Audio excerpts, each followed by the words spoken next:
दो कोणों के संबंध को दो कोणों के संबंध जिसमें पहला है पूरक या संपूरक कोण। पूरक और संपूरक कोण किसे कहते हैं? जिन दो कोणों का योग 90 होता है उनको एक दूसरे की पूरक कोण कहते हैं। जैसे एग्जाम्पल में 60 अंश का पूरक कोण 30 अंश का और 45 अंश का पूरक कोण 45 अंश का, इसे हम संपूरक कोण कहते हैं। कोटि पूरक कोण किसे कहते हैं? जिनके कोणों का योग 180 अंश होता है। जैसे 100 अंश का कोण और 50 अंश का कोण एक दूसरे के कोटि पूरक कहलाते हैं। समपूरक कोण, जब दो सरल रेखाएं एक दूसरे को काटती हैं तो इस प्रकार के बने कोण को समकोण कहते हैं। जैसे आमने सामने के कोण सदैव बराबर होते हैं। जैसे 1 1 2 4, ये आमने सामने के कोण बराबर हैं, इसे हम समपूरक कोण कहते हैं। इसी तरह से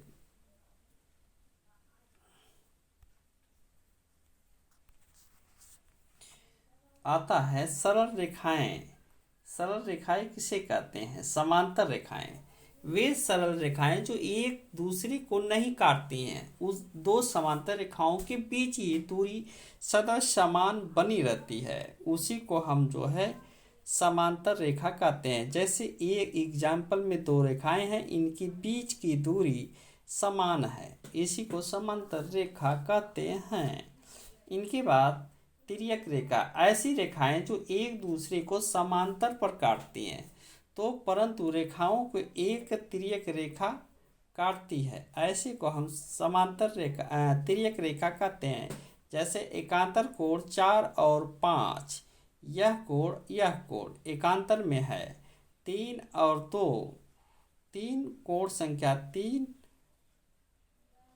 और इसी तरह से संगत कोण के बराबर होते हैं। 1 6 2 5, 1 6 कोण 1 कोण 6 कोण 1 कोण 5 संगत कोण कहे जाते हैं।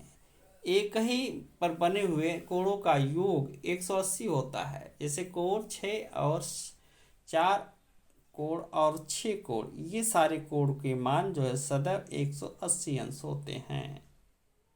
इस तरह से चैनल को लाइक और सब्सक्राइब कीजिए। Thank you.